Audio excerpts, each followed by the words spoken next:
Hi, I'm Dr. Jen Landa. I'm an OBGYN, author of the Sex Drive Solution for Women, Chief Medical Officer of Body Logic MD, and the creator of the Rewire Your Desire program to help women with low sex drive get the passion back in their lives. Welcome to part 4 of my webinar series. This one's called Turning Up the Heat. As you rewire your desire, you'll regain your feminine power. You'll have a deeper understanding of how to become aroused and how to become the hot, sexy, confident woman that you want to be. Your relationship will benefit from enhanced intimacy, and you're going to feel excited to be with your partner again. In this webinar, we're going to be putting it all together, and we're going to be turning up the heat so that you can get your passion flowing and charge up your energy. We'll start with a discussion of self-image, how to care for yourself and improve your self-talk. That's an important one. We'll cover supplements that you can take to spike up your libido and drugs that you should avoid. We'll get deeper into fire breath orgasms like I promised you, and we'll cover some healthy birth control options as well. First, I want to get into a story of one of my patients. Her name is Samantha, and she's a busy real estate agent that I see in my practice. She's 57 years old. Her and her husband both, actually. I see both of them as patients, and they're both 57. And after menopause, she felt like a completely different person. She just felt like she'd lost it. She said she lost her edge. She became cranky, emotional, and she'd lost her sex drive. None of this was like her. Her husband also kind of complained that his sex drive was gone. He felt like he'd gotten kind of flabby and soft and wasn't really able to take that off when he'd go to the gym. And she said that when I would see her individually, she said that if she was telling the truth, she'd become less attracted to him over time because of the way that he'd let himself go. On top of that, he'd been having some erection problems. And interestingly enough, she said one of the big things that's always bonded them together in their relationship was their sex drive and their sexual relationship with one another. That was the main thing they had going for them. And she said when that all started to fall apart in the couple of years when she went into menopause and when he started to seem to go through changes, she said she really began to question the entire relationship. She said to herself, what do we really have in common anymore, and why do I need to live with this guy just to pick up his socks? And so I worked with her and her husband. We overhauled their diet, and it's great when they're doing it together because that makes it easier. Got them both on a great workout regimen. We worked on stress management. That was a big deal for Samantha especially. And we put them on hormones. We worked on natural ways to replace their hormones, and we did do bioidentical hormone replacement therapy. And once Samantha improved, her husband improved right away, and the erections came back strong, and he's since lost 20 pounds and 3 inches off his waist, and he's thrilled.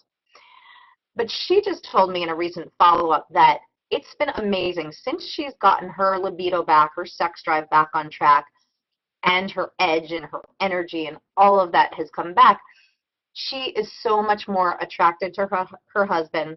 Of course, he's in much better shape now, and their sexual relationship has gotten fired back up, and that's brought the passion back in their lives. She told me, I'm crazy about him again, and I'm so happy that we started this journey with you because we may have been headed for a nasty divorce if things hadn't gotten better quick. And so I'm so happy for them that they've gotten better, and I really hope that we can help you spike the passion up in your life. Rewiring your desire has everything to do with your health, your mood, and your sexual receptivity. These can renew your passion. Tuning in, mindfulness, remember my secret ingredient, understanding your hormones, the feel-good hormones, the brain chemicals, using your pro-libido lifestyle that you now know all about, and novelty. Make sure to add the new. I've shared with you the big pieces, why sex drive is so important, and what causes it and what causes it to go away. How your hormones work, areas you need to look at, like your habits, your attitude, your stress, your nutrition, your exercise, and more small changes that you need to make every day. Together, we're going to put it all, today we put it all together, and we're going to put it into practical pieces that you can apply into your life. So now I want to go over your prescription plan from last week. I want to do a quick review, and if you have questions, enter them into the chat window, and if you have any feedback for me about how your homework assignments have been going, I'd love to hear about it. So did novelty stimulate your sense of adventure? Did it add intensity to your experience? When you did exercises with your partner, the sensory exercise, were you able to better tune in, and were you able to use your senses to create a spark with your partner?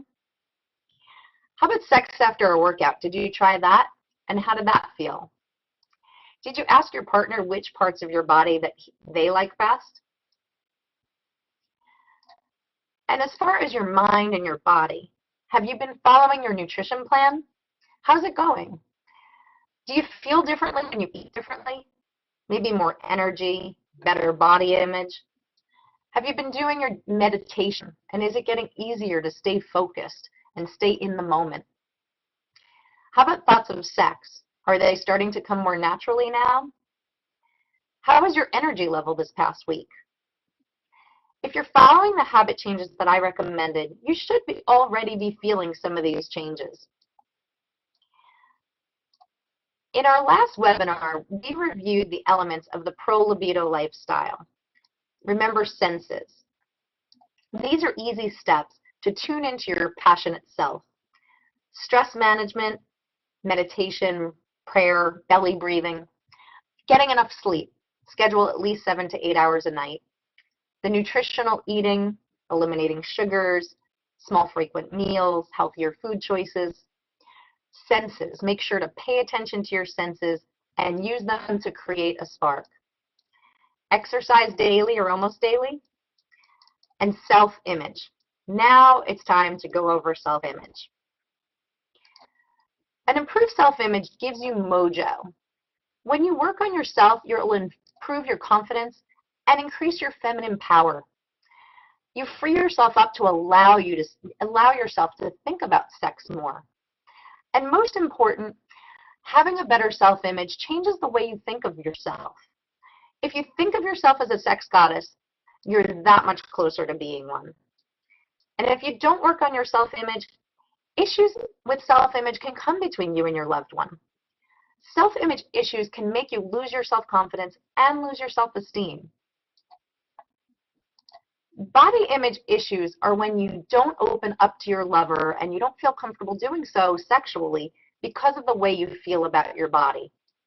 Maybe you don't like the way your body looks. Maybe self-confidence is an issue. You want to address these things because these things are part of the things that might be holding you back. Here's some easy starting points for you for addressing your body image issues. They're fast, but they're effective. Listen to your internal dialogue and begin to rewire it. It's not as bad as it seems. Give yourself positive messages. For example, if you think a man won't want to have sex with you because you've gained a couple of pounds, you should know that most men are much less, and I mean much less, critical of women's bodies than we are of our own. Most men even like women with a little bit of extra tissue around their hips and around their thighs and around their butt. So the next time you're worrying about that and concerned about that, remember that men like those things and men are much less critical again. So let's talk about some practical things that we can do to help us with this situation. Start by watching your diet.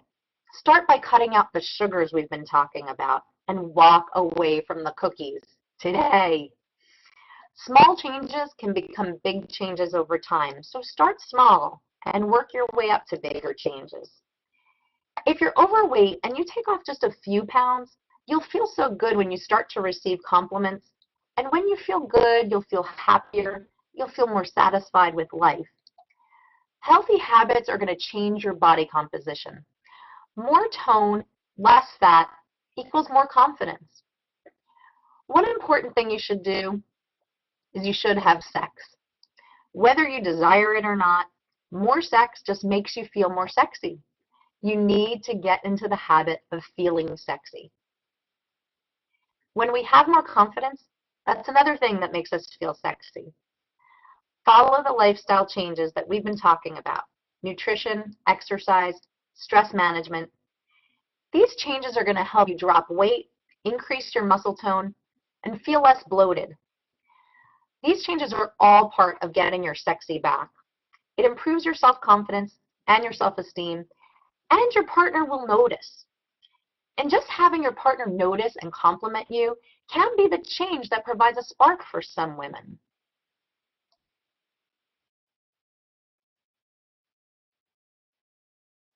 I would call flattering self-care. So for example,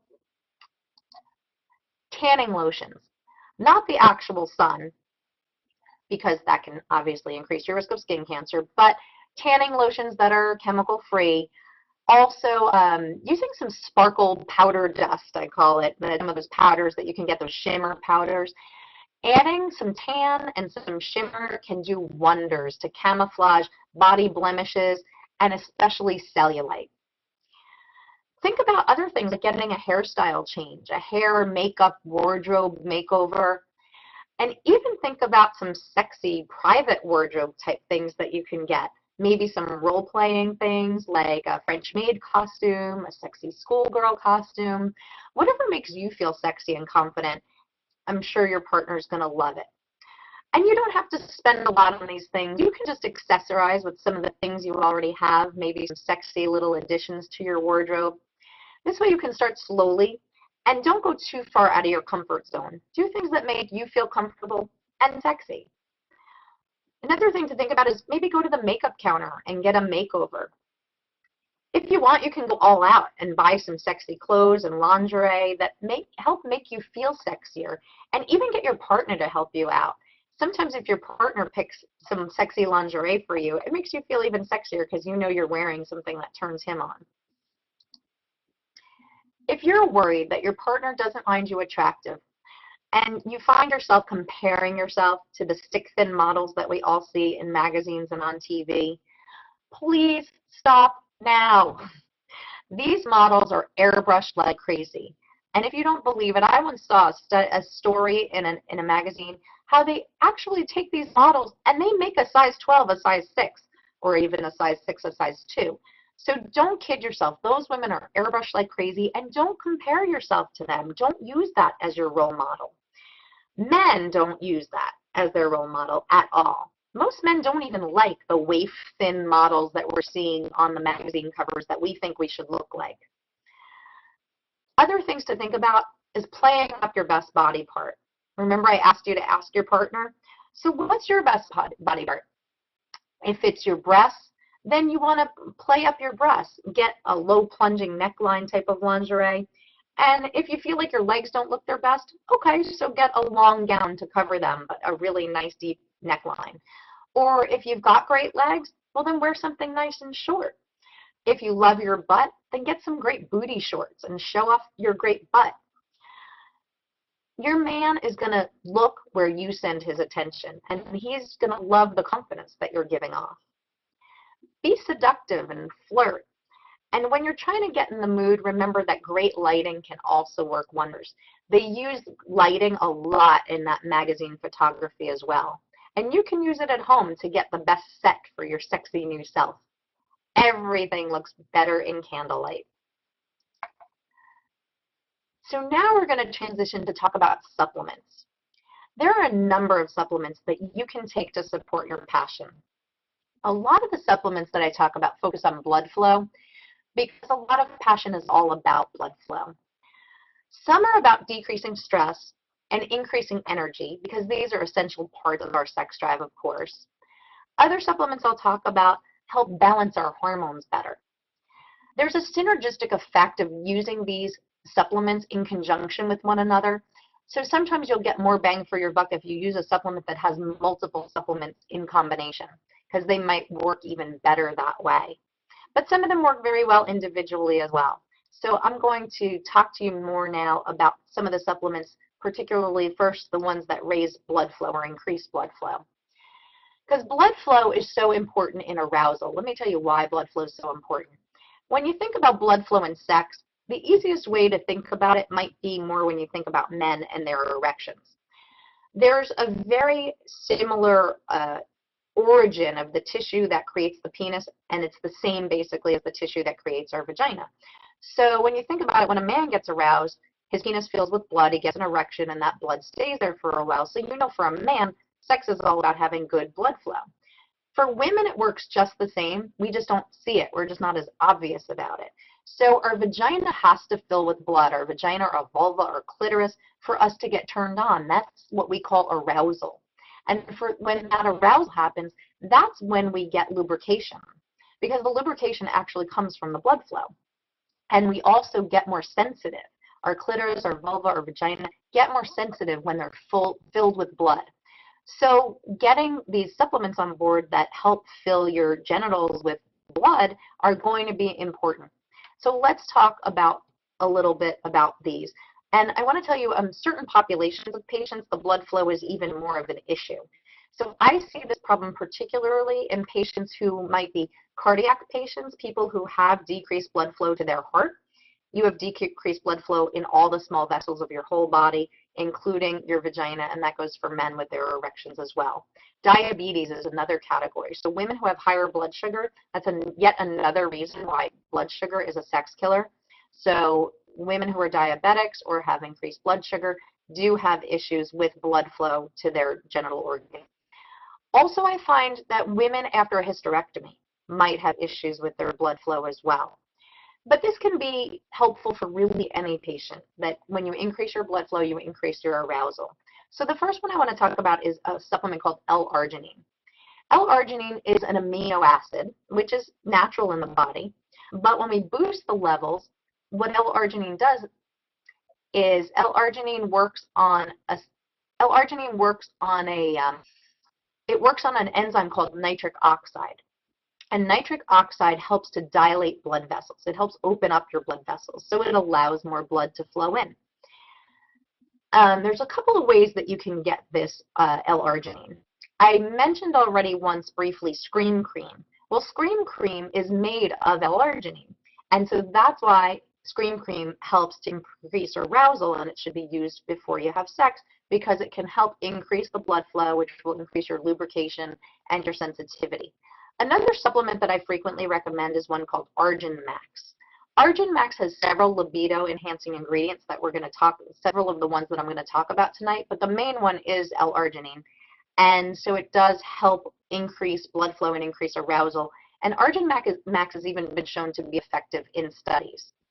So that combination, Argin Max and Scream Cream, can work well for some people. The next blood flow supplement that I want to talk to you about is, this one has a funny name, horny goatweed. All right, so the story behind the name is supposedly there was a goat herder who was noticing that his goats would mate more frequently when they would munch on this herb. So horny goatweed works a little bit like Viagra.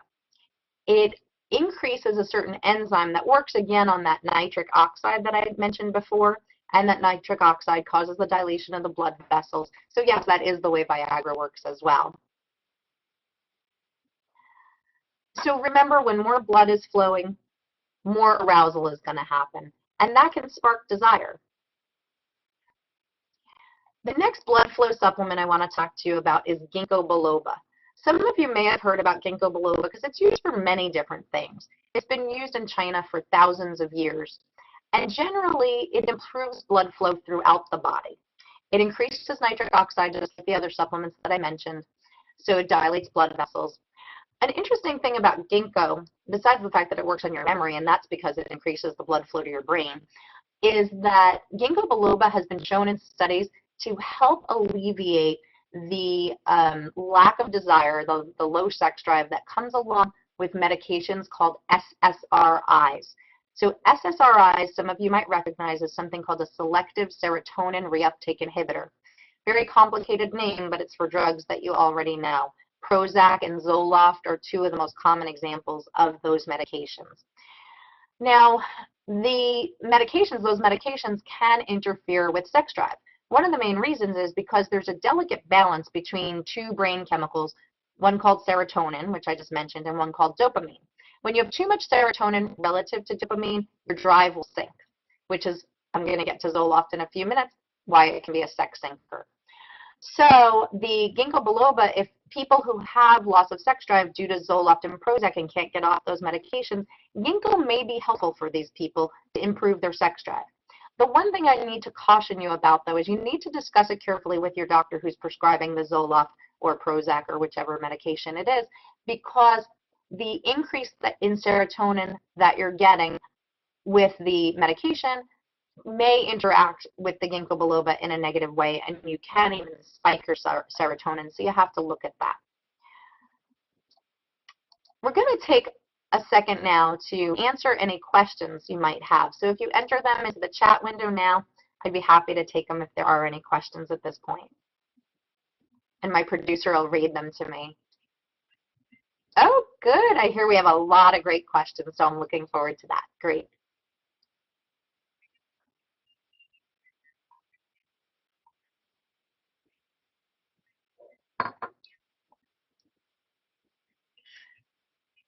Awesome. My producer just, I'm having her give me some feedback from the chat box, and she just told me that one of you had her husband turn off the TV at 11 p.m. and tell him to come to bed, and they turned up the heat. I am so excited that this is working for you, and I hope that it's working for a lot of you out there. Thanks so much for letting me know that, because it's great to know that what we're doing here is working for you. So thanks so much for that.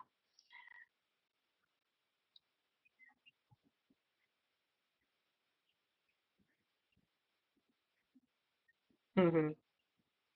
Okay, great. So one of you asked about female-friendly erotic material. Great question. We're going to send you an email in the coming weeks with that information. Another place you can look for it is I have a list of some of my favorites right in my book, The Sex Drive Solution for Women.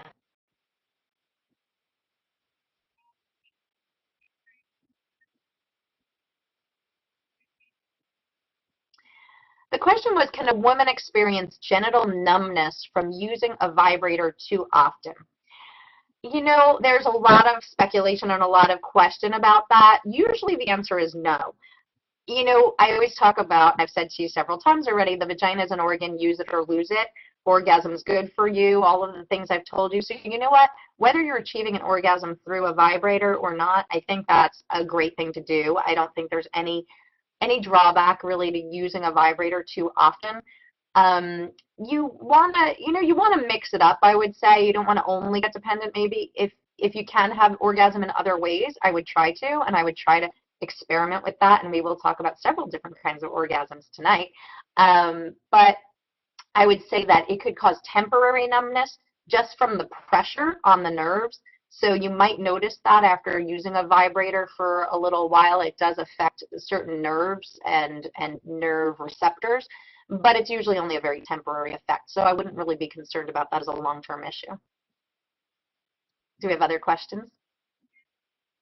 Okay.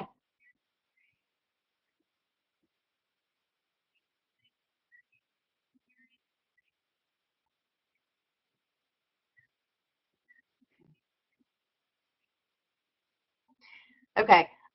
We had a question about testosterone application and the fact that I said yesterday, I said at the last webinar that you could apply your testosterone to your vagina and to your clitoris.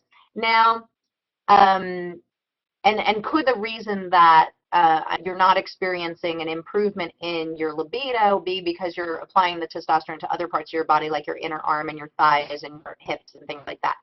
So it could be. It could be.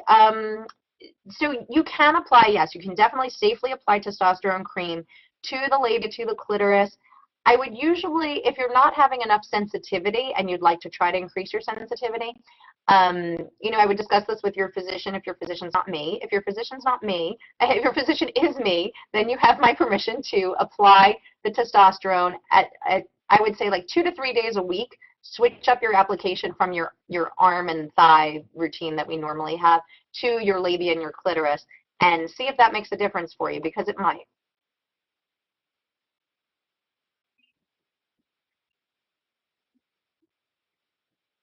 Okay, so somebody wants to know what I know about female ejaculation. The first thing that I know, I'll tell you, is yes, it exists.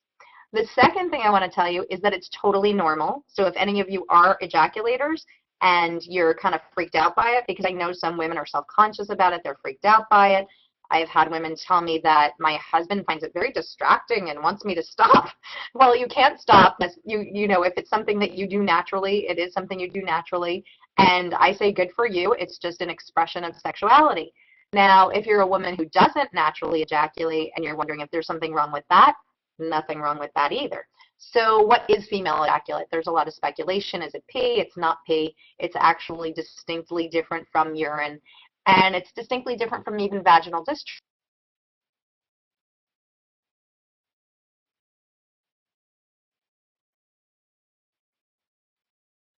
Gland's not really for you, but um, if you wanted to try to ejaculate, one of the best ways is to have your partner, or use a G-spot vibrator, have your partner stimulate your G-spot or use a G-spot vibrator. Remember that you have more information about the G-spot and how to locate it and how to stimulate it in the bonus section. So it seems to be possibly, remember before I said that the vagina and the penis and the whole reproductive system for men and women are pretty similar? They say that it might be similar to the semen, basically, to the prostatic fluid, to one element of the prostatic fluid. That's what they say might be what a female ejaculate might be. And some women ejaculate a very, very small amount. Some women ejaculate a very large amount. Some women do it very automatically. Some women, it takes some work, so to speak, to get used to the idea of it and the feel of it. And it's sort of, when you stimulate the G-spot, you may get the feeling that you might urinate. And some women hold back that feeling, and that might hold back the ejaculation as well. So learning how to sort of relax and read through that feeling might bring on the ejaculation easier. What other questions do we have?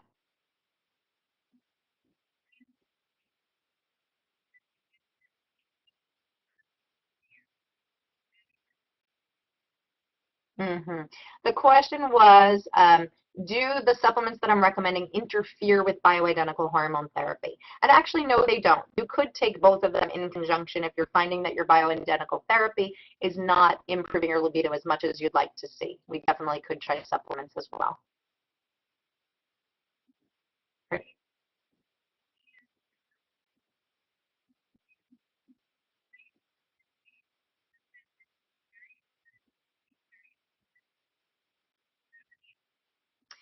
So a question from somebody is that they got off birth control pills about 2 years ago, but since then they've had very heavy and erratic periods.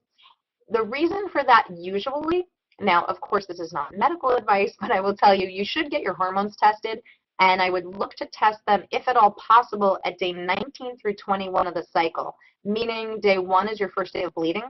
Count forward on the calendar till you get to day 19 through 21 and test on one of those days, do a saliva kit.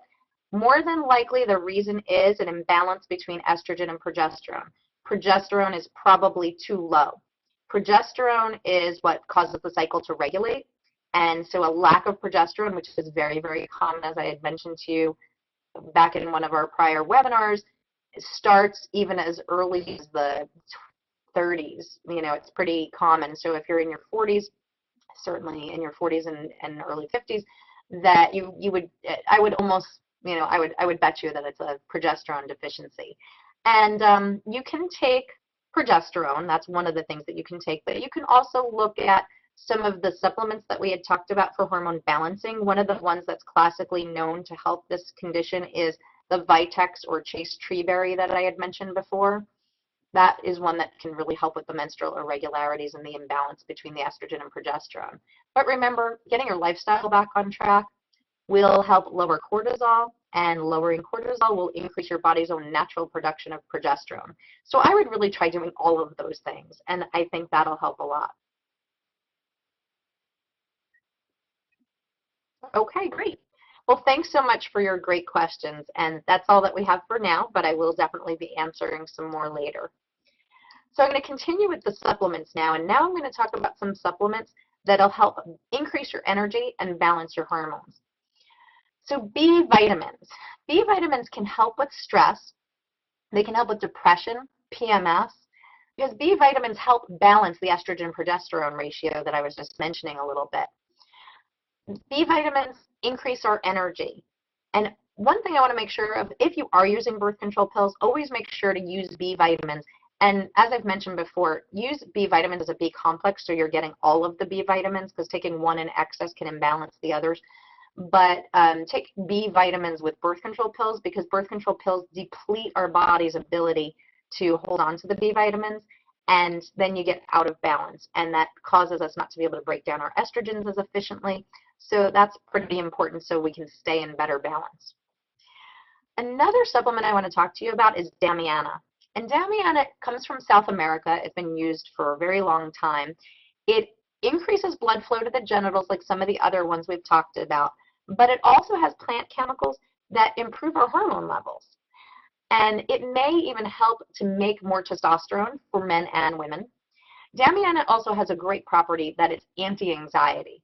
And remember, anxiety, stress, desire. So if you're stressed, Damiana might be one of the supplements that you want to include in your supplement regimen. Next, I want to talk about ginseng. Ginseng has been used for many, many years in Asia, and it's been used for vitality, increasing energy, and balancing hormones. The reason it helps to balance hormones is it's what's called an adaptogenic herb. And what does adaptogenic mean? It means that it helps your body adapt to stress. So it helps the stress response. So what does that mean? It helps to balance cortisol. So if we need more cortisol to help us deal with stress, it will help us make more cortisol. But if we need less cortisol, we need to tone down the stress, it can help us make less cortisol. So adaptogenic herbs can work wonders to help balance our cortisol and help our energy and our stress. Just like a lot of the other supplements, it also helps with blood flow. And it can even help lower blood pressure.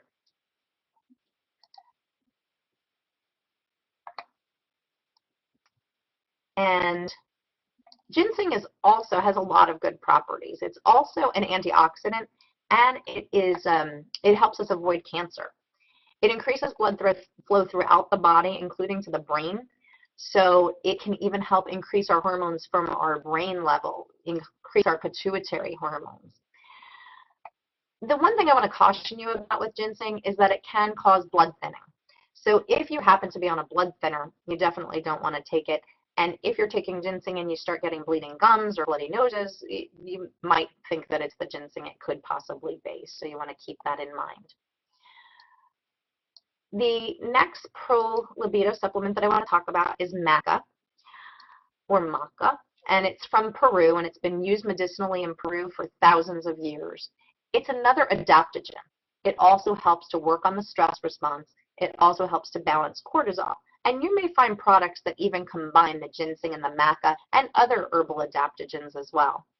It helps improve mood, it helps with sex drive, and it may help balance hormones as well. Like I said, remember, you can use some of these in combinations and they work really well together. Now I'm going to transition over to some drugs you want to avoid. Medications is what I mean when I say, traditional pharmaceutical medications is what I mean when I say drugs. So we want to avoid drugs that are sex sinkers.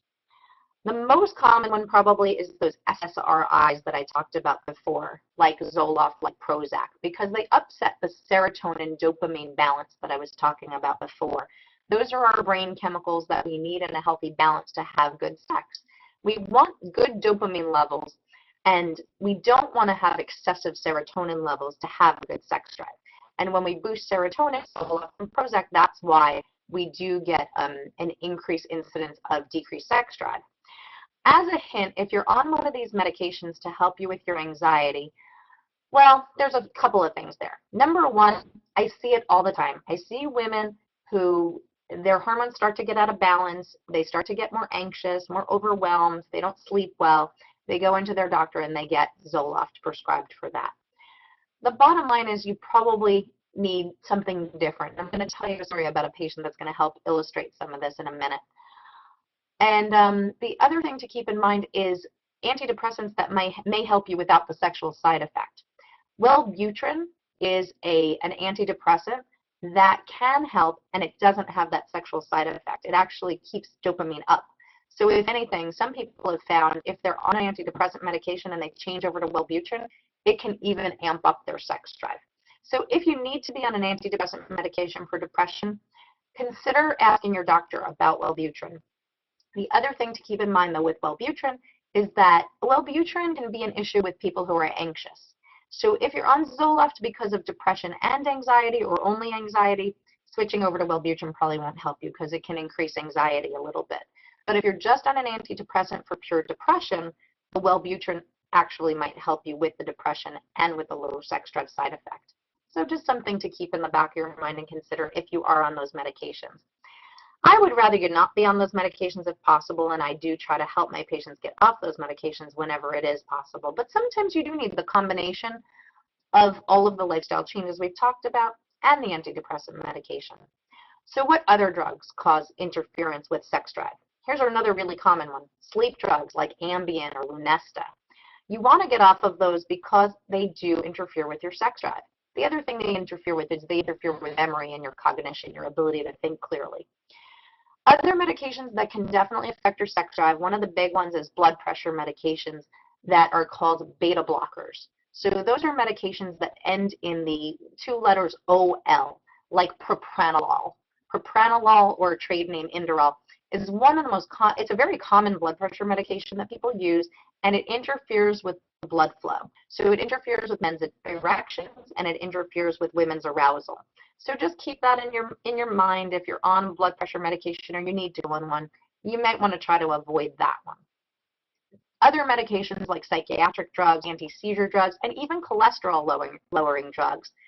I hope you all know that the statin class got a black box warning on it, and it's not the wonder drug that we always thought it was, and it could actually be something that's sinking your sex drive, and it's prescribed so commonly. So if you are on a statin and you do have low sex drive, consider that it could be the statin that's adding to it. So then I want to talk about hormone replacement drugs and hormone controlling drugs. I've talked a lot about the birth control pill and what it did to me and a lot of my patients. I also want to mention, though, that it's not just the birth control pills. It's any kind of hormonal contraception. So that includes hormone rings, hormone patches, hormone injections like Depo-Provera or the shot, which is a shot every 3 months. That one is particularly bad, actually.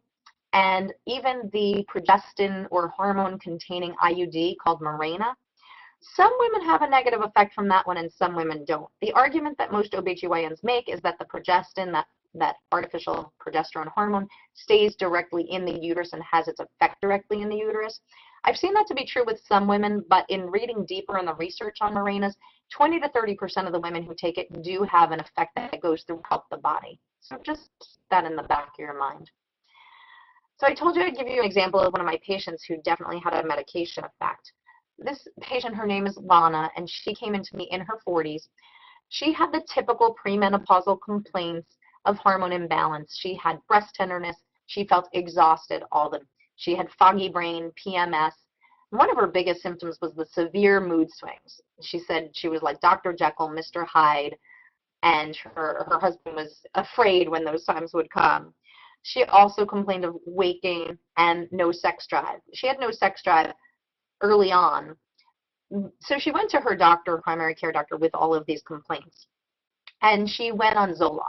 She'd been prescribed Zoloft 6 months ago. And she said her mood got a lot better. And that was a big relief to her because beforehand she said she'd been completely intolerable to her kids. And she didn't want to be mean mommy anymore. And that was something that really stressed her out. So she didn't want to really get off the Zoloft unless she had some other solution for her mood problems. And the other issue with the Zoloft was not only did she not have the bad moods, but she didn't have great moods anymore either. She didn't have any more ups and downs. She felt flat, and a lot of people tell me that about Zoloft treatment. So when Lana came in to see me, I said, well, your issue is not a Zoloft deficiency because your Zoloft didn't take care of any of your other PMS symptoms, right? What you have is a progesterone deficiency. So, and by the way, about the sex drive in particular, she said her sex drive had suffered before the Zoloft, but after the Zoloft, forget it. She had nothing going on, no way. She couldn't even have an orgasm anymore. She said she felt dead from the waist down. So we talked a lot about the need to get off her Zoloft and how we could help her deal with her moods and all of her other symptoms and improve her sex drive all at the same time. So we were able to get her off of the Zoloft. Her sex drive came back with the combination of lifestyle, hormone balance, and getting off the Zoloft. The intimacy in her relationship is helping her to make her home a happier place, and no more mean mommy. Her brain, her mood, her energy, everything has come back, and it's amazing how it's all tied in together. One little caveat that I want to give you about weaning off of Zoloft before you all get off the phone and get off the webinar and drop your Zoloft, it's very, very important to wean Zoloft and to wean it slowly.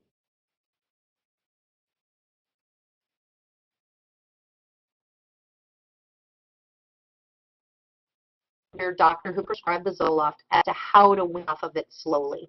So you usually want to cut the dose in half and maybe cut it in half even again, and then maybe to go to every other day. And you want to do this over the course of many weeks. I'm talking like 6 to 8 weeks. You know, you really want to transition very slowly. That's the way you're going to come off it most successfully and safely.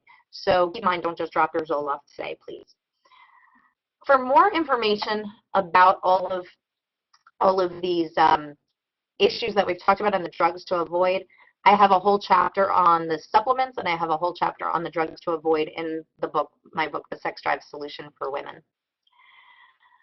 So now I want to take another break again because since it's our 4th webinar, I'm sure you've come up with many questions, so I want to take some breaks to answer some questions if we have any right now.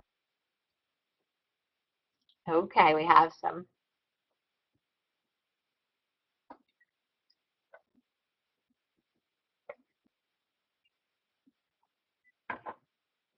Okay.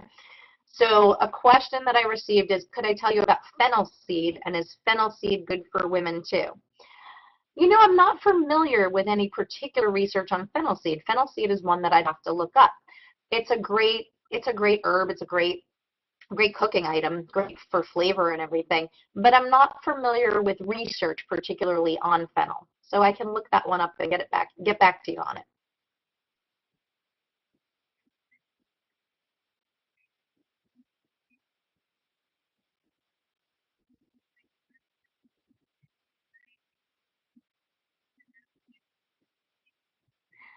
Ah, this is a great question. So the question was, my husband's usually in the mood for sex in the evening, and I'm not usually in the mood for sex until the afternoon. So how can we make it work? So timing is a really big thing to consider. And that noon thing is a very common thing that I hear from women. And if you think about it yourself, you may find that your sex drive is the highest I usually hear from women somewhere between 10 a.m. and noon.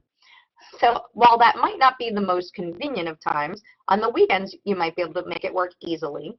But one thing to consider is morning sex. A lot of people don't take advantage of this great time, but men usually wake up with erections if their testosterone is working well and they're in good physical shape. And if we tune into our senses and use some coconut oil, we can usually or possibly get into the mood a little bit, shift our mood a little bit earlier. Because I know so many women tell me that their husbands or men are ready at night and they're exhausted by the end of the day. So another hot tip that I want to give you is what I like to call the nooner. The nooner is pure gold, and I have one of my patients, she took me up on that tip in a big way. She had so much fun with it. She surprised her husband in the middle of the day with a hotel card key and told him to meet her at a nearby hotel, and they had a midday interlude experience, and they had a fantastic time with that. So be creative, you know, whether it's, you know, maybe parking in a local parking lot, meeting each other for lunchtime. There's all different kinds of ways that you can take advantage of the nooner, but don't lose that golden time. That can be a way that you can make that work.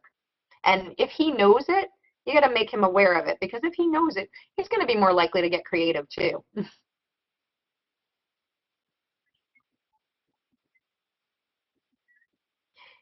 Okay.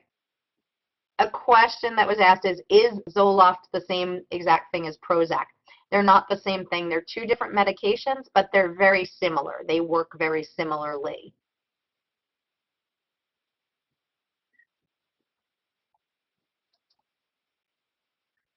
Okay. Okay. So that's our last question for right now, but continue to enter your questions in the box, and we will have one more question session before the end of the webinar today. So there are ways that you and your partner can work together to find the spark again. And I want to talk about that partnership now. Togetherness, teamwork, enjoying each other. Once you start to do these things, you'll notice that your relationship will improve. You'll work together better in every area of your lives, sharing pleasurable moments, really enjoying each other. It makes everything more smooth. It's important that you look for opportunities in your lives to bond, to engage with one another, to flirt. Like like Amy said before, that, put down the TV remote and get together. To experience togetherness is so important in a couple. And date nights are a big priority. Remember the kid swap. Do things where you can bond with each other. Look for new activities and look for novelty. Think about new things that you can do together in and out of bed. The opportunities are everywhere and they're endless. Just be creative. And when you do new things out of bed even, that ups the emotional intimacy in your relationship, which for women, remember, is a big trigger of desire. So you want to do things that are going to help you feel closer to your man. Also, have frank discussions with your man about what turns you on and what doesn't. Because if he's coming to bed smelly after a hard day and bad smells are a big turnoff for you, you've got to let him know. Most men would love to have more sex, but they need you to give them the roadmap. If you like candlelight, if you like music, if you like both, let him know. If you feel like you need more time for yourself, this is a big thing for a lot of women. You have to let him know. They're not mind readers, and even though we sometimes expect them to be, they don't know. And a lot of women tell me that they wish that they had more time for themselves, and they say the sexiest thing their man could do is to do the laundry or do the dishes. Men don't know this. Many couples have this issue, but the men don't know how sexy it is for them to help you out in that way and how it gives you that emotional connection. And it's funny because men are always buying my book and asking me, so what can I do to help my wife improve her sex drive? And the first thing I tell them is give her some time and space to care for herself. And then she'll have some leftover bandwidth to show you the love and care that you're looking for, because we can't care for other people if we have no care for ourselves. So if you can make these arrangements, make sure to take this special time for yourself in ways that make you feel pampered and nurtured, like practicing mindfulness in a bath, and use that as a transition period to relaxation time with your partner. Give your husband a hint. Tell him that you need that self-nurturing time. Because too many times after dinner with the family, the husband disappears to the computer, stays there for hours, and then comes back after you've done the dishes, the laundry, put the kids in bed, and says, okay, honey, I'm ready now. Well, what if you totally turned that around and said, you know what? You want more sex. I need you to help out more around the house. I need you to do the laundry. I need you to do the dishes. I need you to help me get the kids in bed. And during that time, I'm going to transition. I'm going to nurture myself. I'm going to care for myself. I'm going to prepare. I'm going to get ready for you. And that's what you need to do. You need to tune into your senses, use that as your transition time, the time to clear your mind, and do all the things that we've been talking about. And if you can do that, you can learn to spark up your desire. You can learn to flip your switch if you can just get some time and space to do it. And then you can be more receptive to open the door to intimacy and passion in your relationship. So putting it all together, here's what I like to call your Rewire Desire Challenge. And I'm going to challenge you now. I want you to make 2 date nights per month, every month. I want you to put them on the calendar, and I want you to stick to it. No backing out. Make it a priority. Clear the decks. Do the preparation leading up to it. Make a little extra time for yourself. Flirt with your man. Do the sexy texting, and really look forward to it and build up the anticipation. Take the time to transition on the day. Practice mindfulness. And with every date night, make sure to add in something new, something spicy, something new. So let's put it all together and make changes in these 3 areas: the pro-libido lifestyle, hormone balance, and let's amp up your passion. The pro-libido lifestyle, remember we're talking here about senses, stress management, getting enough sleep, nutritional eating, paying attention to your senses, exercising, and self-image. You want to make sure to address those body image issues. Daily exercise, or almost daily. Your burst training, I hope you've been trying those 4x4 videos. I love the idea of compressing exercise into a shorter period of time so I can be that much more efficient. Follow the suggested diet modifications, all the nutrition tips that I've given you.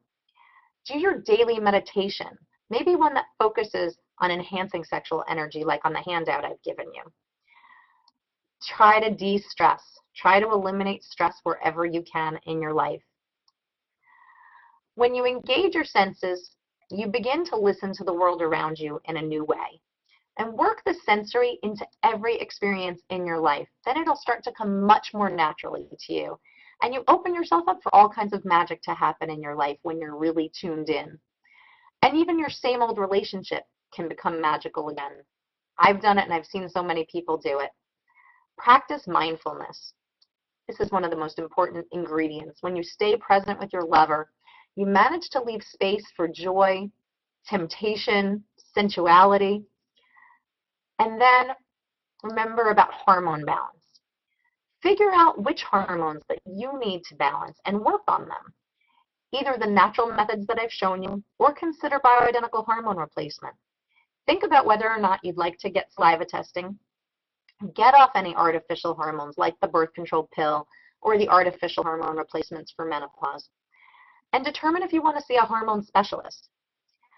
Body Logic MD, I'm the Chief Medical Officer of Body Logic MD. And Body Logic MD has 60 or so of the smartest hormone replacement specialists that I've ever met, and they're all around the country. So you can go find one at bodylogicmd.com. Or another great source for finding doctors who specialize in bioidentical hormone replacement is the A4M website. And that website is worldhealth.net. That's another great source. So go to one or the other of those if you want to find a hormone specialist. Along with a lot of different lifestyle factors that killed my libido for several years was the birth control pills and other hormone replacement methods. So people always ask me, so what can I use? What do I use? So what I really recommend is I recommend either the diaphragm, which one easy way to use the diaphragm, because a lot of people complain that the diaphragm is a little non-spontaneous because you have to put it in before sex. One easy way that one of my mentors taught me to use the diaphragm is to put it in, if you normally have sex at night, put it in every night with your bedtime routine, like when you're brushing your teeth, you're washing your face, put it in your diaphragm. Then it's there whether you have sex or not. Take it out in the morning when you do your morning routine. And so it's there. You have the spontaneity and you don't have to worry about it. But the one I really strongly recommend is the hormone-free IUD. And that one's called the Paragard, or the copper-containing IUD.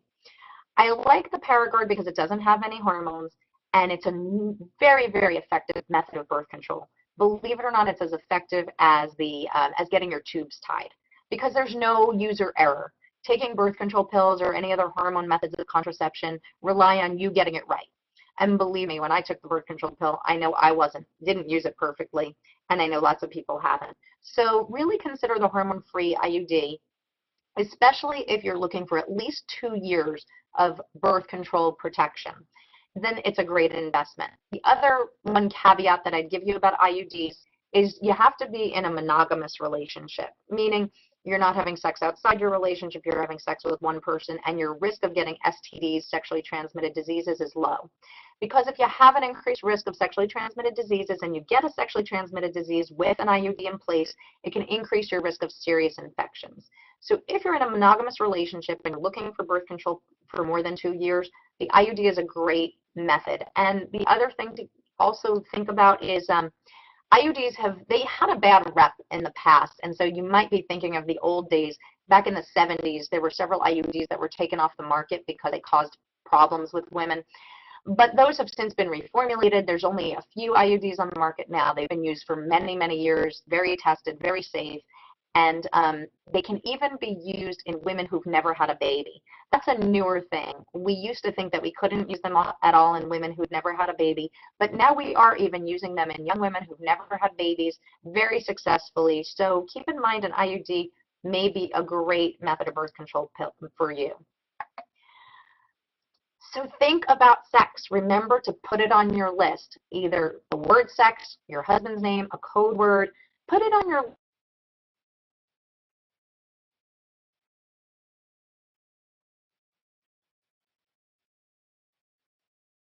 thinking of it several times a day, because that will rewire your brain. And become passionate about passion. Get into the practice of feeling your passion and letting your passion rule you a little bit. Open up to being more sensual all the time. Feel the rush of oxytocin that you get from tuning into your senses. Now we're going to talk about orgasm. Remember the amazing feeling that you have when you have an orgasm. An orgasm leads to oxytocin, which leads to bonding and attachment with your partner, which leads to a more intimate relationship. So having orgasms can make you closer. This can increase the passion in your life in general, and it can increase your confidence, your self-esteem, your energy. Orgasm is an important part of women's health. And I've been telling you all along how having good sex how having an orgasm can do all these great things for you. But also having good sex doesn't always require an orgasm. But it sure is nice to have one. Unlike men, a woman's orgasm is a complex experience. And only about 30% of women achieve an orgasm without clitoral stimulation. Researchers have learned that the clitoris extends far into the vagina, so really there may not be a really big distinct difference between a vaginal and a clitoral orgasm. So if you've never had a vaginal orgasm, don't sweat it. So this is pretty interesting. There's this woman, Annie Sprinkle, and she's got a great website, and she talks about at least 6 different types of female orgasms. So we mentioned once before, somebody had asked a question about dreamgasms, and those are orgasms that occur while you're sleeping, usually from a sexy dream. There are microgasms, which are small orgasms which can happen without any stimulation whatsoever. So some women are lucky enough to have those kind of orgasms. Vaginal orgasms, which we've talked some about, that category includes the G-spot orgasms. Clitoral, breath and energy orgasms, orgasms that occur with concentrated breathing and meditation to move around your sexual energy throughout your body. Clitoral orgasms, for most women, are the old reliable, but still incredibly strong and awesome. And then Annie talks about the megagasm, the truly mind-blowing orgasm, often intensely spiritual, emotional, and physical. The female orgasm is mysterious and very complex. Women may experience one or a combination of these, 2 of these or more when having sex. And you can increase the potential for orgasm during intercourse if you prop your hips up on a pillow so that your partner's pelvis is more likely to press against your clitoris with each thrust. Another way to have him do that is to have him think about, if you want to talk to him about it, have him think about kind of a scooping mechanism with his pelvis, kind of scooping up so that his pelvic bone is pushing right into your clitoris. That can really help too. And you can even do that if you're on top. So next I want to talk about the fire breath orgasm. Annie Sprinkle would classify that fire breath orgasm that we're talking about as one of those breath and energy orgasms. The fire breath orgasms are a great way for you to practice passion. They allow you to put your body in the mood. They can be subtle, they can be strong, depending mainly on the amount of time that you use to build up the energy flow. It's a total body orgasm for most people, and you breathe the energy up through your heart into the throat, up and out of the top of the head. And the orgasmic state can last 5, 10, 15, 20 minutes, or they can be very, very short at first until you get the hang of it, and you've got to practice it. They feel different than a clitoral orgasm. You can feel electrical types of feelings throughout your body. You take deep belly breaths, those deep belly breaths that expand your belly, and it may really take a while to get the hang of it. First of all, you may not be used to even deep belly breathing, so it takes some time to get the hang of that. And then it takes a little while to get the hang of the idea of moving the energy around. The odds are at first that you might not feel anything much, but it can be very intense even for people who've never done it before. But the odds are that you need to build up to that kind of intensity that I was talking about.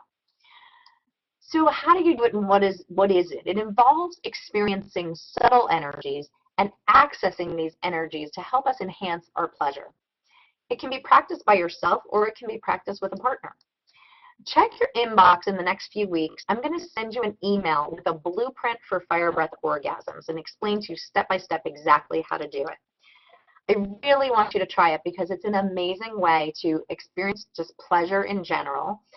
And lots of women use it to intensify their pleasure while they're having sex, and it can intensify orgasm, but it can really help with getting in the mood. If you're not in the mood, you can use the fire breath orgasm to help you get in a mood. And a lot of women use the fire breath orgasm technique to help them stay in the mood and to help them really focus, because it does play off the whole mindfulness thing. When you're focusing on your energy, you're not focusing on anything else. So it does give your mind something to look at. So I'd really love you to practice that when you get that email. A quote from Barbara Carrellis, who's the author of Urban Tantra, is when our erotic energy is aligned with our spiritual energy and our spiritual purpose, it releases our creativity and it manifests in prosperity and happiness in all areas of life, including fulfilling relationships with other people. Urban Tantra is a great book to read if you're interested in learning more about tantric sex, and she talks about fire breath orgasms in there as well. Orgasm releases those feel-good hormones and brain chemicals that make us feel good no matter what kind of orgasm we're having. And more sex just makes us feel more sexy, and it makes us feel our feminine power. It helps us build up our relationships. You get back to that really intimate kind of relationship with the knowing looks and the secret glimpses and glances and playfulness and the knowing smiles between the two of you. Remember what happened for my patient Samantha that I talked to you in the beginning. She said she's totally crazy about her husband again. They got their sex drive back, and they got the passion and the intimacy back in their relationship. And I want that for you. If I haven't given you enough reasons already to love sex and think that sex is so good for you, I'm going to give you some good physical reasons. It's great for your heart. It's a great cardiovascular workout. People who have less sex have actually been shown in studies to have more heart disease. And I've been telling you to exercise more. Remember, sex is exercise. Sexercise can help you torch calories and improve strength and flexibility. You can burn almost 100 calories in a 30-minute sex session if you're active. So it's a great way to burn calories. It boosts our self-esteem. It boosts our self-confidence. It improves our intimacy. That release of oxytocin increases our attachment and our bonding. It releases feel-good hormones that help us get to sleep. Sex relieves stress, which has been seen in many studies. Here's a surprising one. Sex boosts our immune system. So if you're getting colds too often, or you know you're going to go on a trip on a plane, have some sex, because sex increases immunoglobulin A, which is our main immunoglobulin that helps protect us. It's our main defense that protects us from illness. Sex improves our mood with all of the feel-good hormones that are released when we have sex. And sex lowers our risk of cancer. For women, it lowers our risk of breast cancer. And for men, the more often they have sex, the lower their risk of prostate cancer. And these have been shown in studies too. Pretty cool stuff. Also, sex can help relieve pain. The oxytocin and the beta endorphins that are released when we have sex can help us with any kind of pain, from arthritis pain to headache pain. So have sex. Sex makes you feel like you got it going on. You know, we've all seen it in the movies, the way the guy skips around the office after they've had sex the next morning. Well, it works for women too. You feel like you can tackle the world, because having sex boosts those feel-good hormones. You'll feel better all day. You'll have lots of energy to spare. And remember about Diana that I told you. Remember about that great tip about the midday nooner? She surprised her husband with the hotel key, and they had such a great time. That boosted up their energy for the rest of the day and for days and days to come. It's an awesome way to really spark up your relationship. Experiment with novelty when you have sex and have lots of fun with it. Look over the information we've given you about the sex toys, the vibrators, dildos, lotions, the extra virgin coconut oil, don't forget. Read erotic books, and we'll get you that list of erotic literature for women. And novelty is so important. New things. You don't want to get bored, because if you get bored, you're not going to want to do it anymore. So don't let yourself get bored. Add new things, because opportunities are endless. With passion, practice makes perfect. I call passion a practice, just like people call yoga a practice or meditation a practice, because it's something that we have to do all the time, a little bit every day. You probably didn't lose your sex drive overnight, and it's not necessarily going to come back overnight either. But if you follow these practices, as you've probably followed some of them already, hopefully, I'm sure you're already seeing some sparks, and you're going to see more if you continue. Remember that sometimes you've got to fake till you make it. And remember, if you put everything into practice that you've learned in the program, keep it up. Because some people kind of fall off over time. They do everything, they're gung-ho about it, everything gets better. And then after a few months, they kind of forget and they kind of start to wean off. And you've got to remember to maintain this. Keep up everything you've learned in the program, because you need to maintain the practice and to keep getting the benefits. And keep going back to your homework exercises. Those are great ways to keep you going, and have lots of fun doing your homework. Check your inbox for our emails with more tips and more information. They're going to keep coming at you. Now I'm going to give another opportunity, the last opportunity, to ask more questions in our last webinar. So, okay, we have some questions, so I'm looking forward to answering those.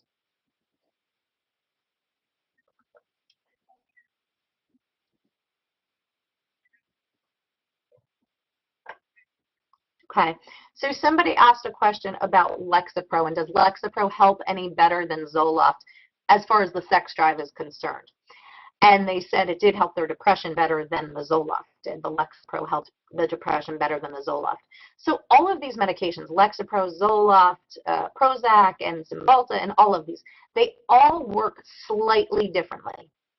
So and they work slightly differently on the depression, so some medications may work better for some people than others, and you also may experience a difference in the side effects. So if your doctor really thinks that you need one of these SSRI medications, but your sex drive is really suffering on the one that you're currently on, yes, changing to another one, like if you're on Zoloft and you change to Prozac or you change to Lexapro, you may do better. You may do better sex drive-wise.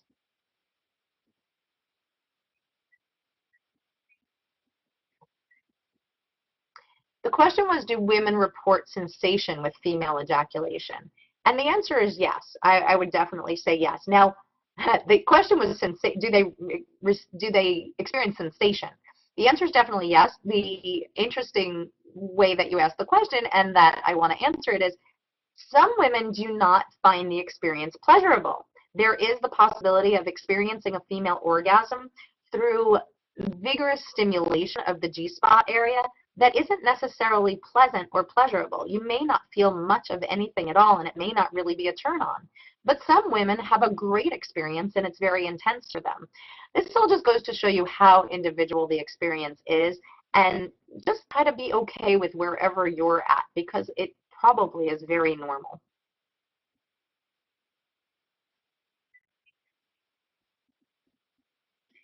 Here's a good question. Is hormone testing and treatment covered by insurance? Well, The answer is sort of yes and sort of no, I guess. Hormone testing might be covered by insurance, and it's more likely to be covered by insurance if it's done in blood or in urine. Some insurance companies do cover saliva as well. And is the treatment covered? That varies depending on the specialist. Most OBGYNs, of course, take insurance, but most OBGYNs really aren't trained as hormone specialists and provide intensive therapy with bioidentical hormone replacement therapy.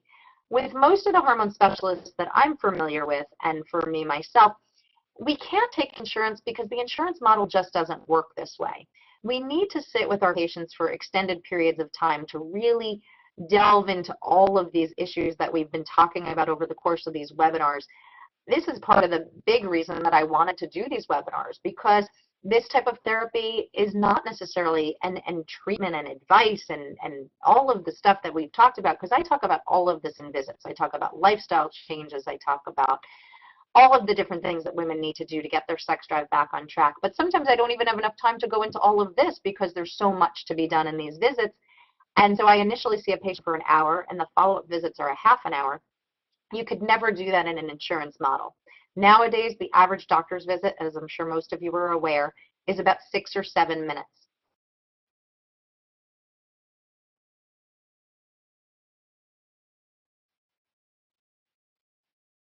Model that we do now. It's a pill for every ill. If you really want to delve deep into what's going on and what's causing hormone imbalance, including lifestyle issues like stress, which may be leading to cortisol, and dropping your hormones, et cetera, you've really got to spend more time, and insurance companies just don't allow that luxury.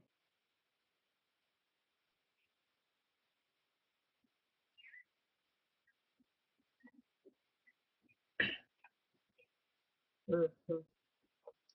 So I was asked the question, what's a good source for the supplements that I've been mentioning?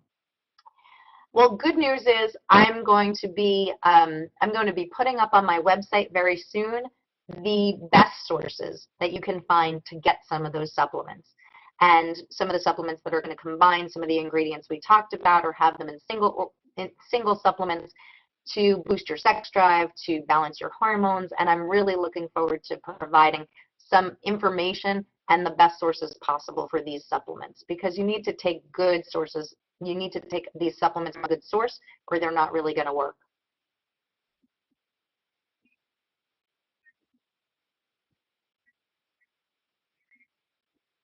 Mm-hmm. The question is, what are my thoughts on piercing the genital area, and is it safe? So my thoughts about it are, hey, if whatever that you think is sexy and turns you on, it makes you feel sexy, is great. Some women find the piercings, clitoral piercings especially, to be very erotic. As far as the safety, the only thing that really concerns me is infection and keeping it clean.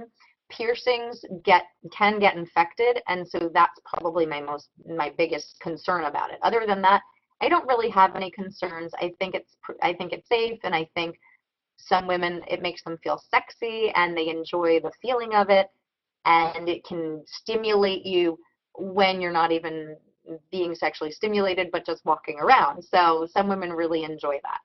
So I think that's just fine.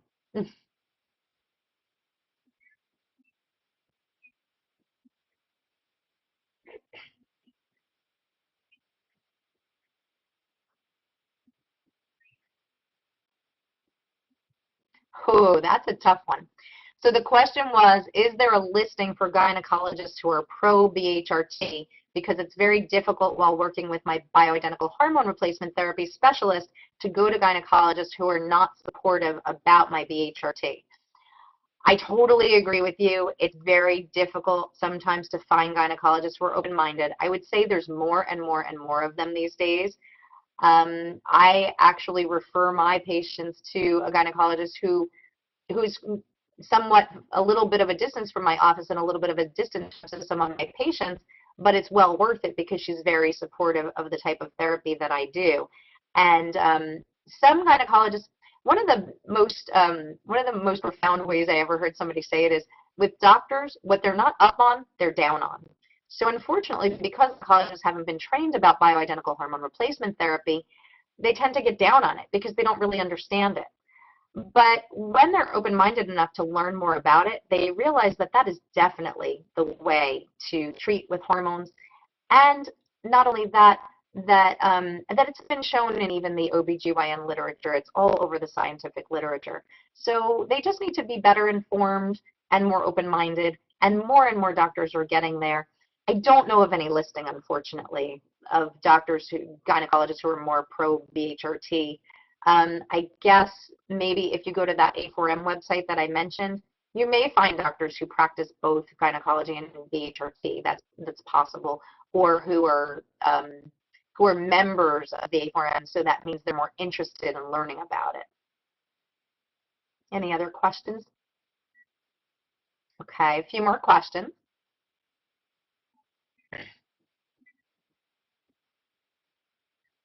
Mm-hmm.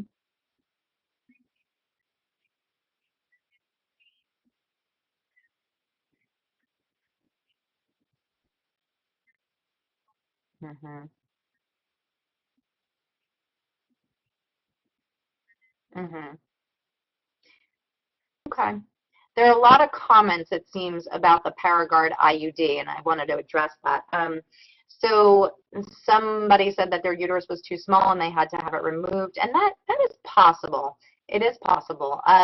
Another said that it was very painful to insert and they had to go back 2 times to try to have it inserted, and another person said that they had to get a cervical block. So that is the answer usually. If it's too painful to have it inserted, have your gynecologist do a cervical block. A cervical block is an injection of a local anesthetic, just like you'd get when you get your teeth numbed or your gums numbed when you do a dental procedure. We can do a numbing procedure like that on the cervix, and that can make it easier to have the IUD inserted much less painfully. I would definitely recommend that, especially if you've been there even once to have it inserted and it was painful. I would definitely recommend that.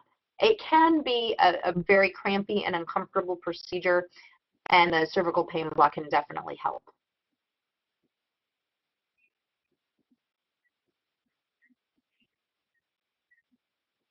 Mhm.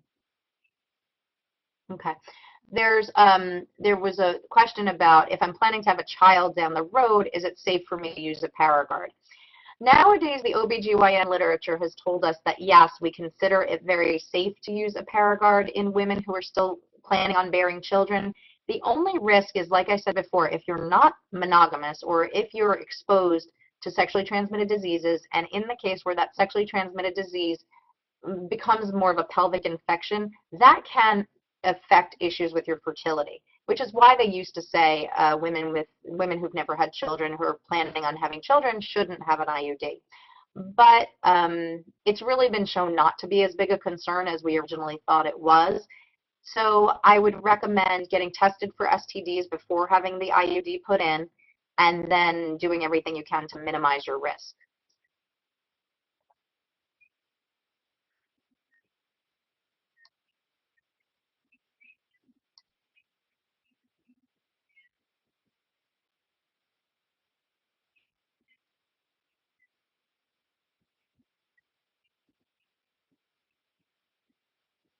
Okay. Okay.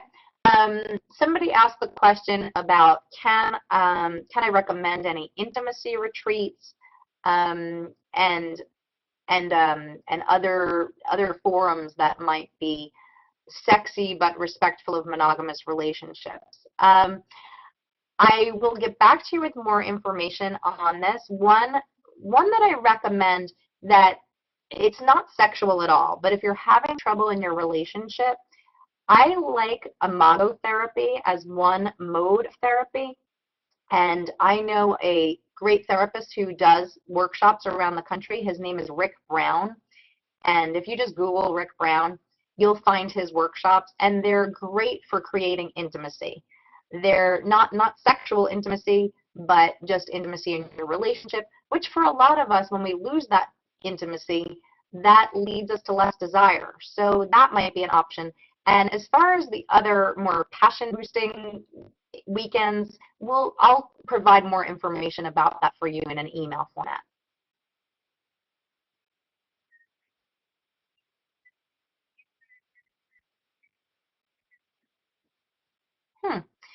That's an interesting question. The question was, should women who want a Paragard inserted get their uterus measured by sonogram?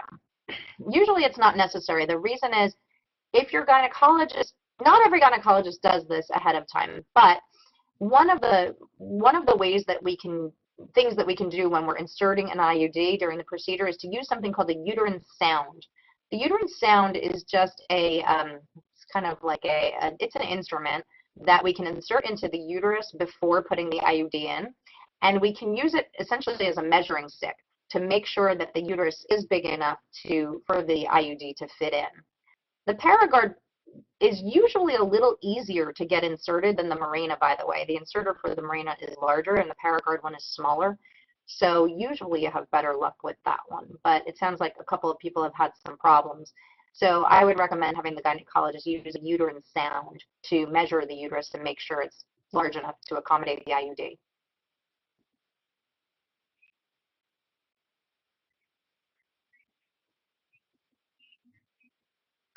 The question was, if I'm on Coumadin for the last 5 years, is it safe to do BHRT?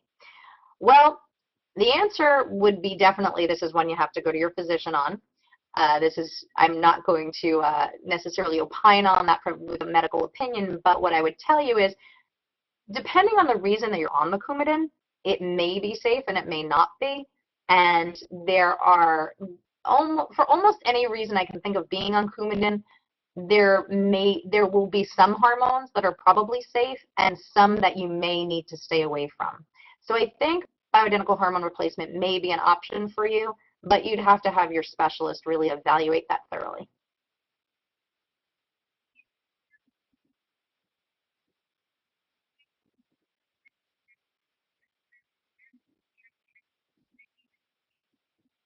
Okay, so the last question is, will I be doing any more webinars, or are there places that I speak where you can come see or hear me? Yes, in the future I will definitely be doing more webinars. I do also teach frequently. I teach OBGYNs at conferences for medical professionals, and I do give lectures to lay people as well all over the place at women's forums, women's conferences, and I'm available to do that. If you have a women's forum or conference that you'd like me to speak at, I can be available for those opportunities at times. And definitely there'll be more webinars and videos and all kinds of things that I'll make available to you. So thanks for asking that question. So as that was the last question, I want to start wrapping things up here. And I want to tell you, don't stop the work that you've been doing on yourself. You're the most important person there is, especially for bringing your passion back. We have 2 bonus Q&A sessions coming up, so get your questions ready for those. You guys ask great questions, and I can't wait to meet up with you for the bonus Q&As and answer more of them. We'll send an invitation to submit questions to me, and I look forward to seeing you there.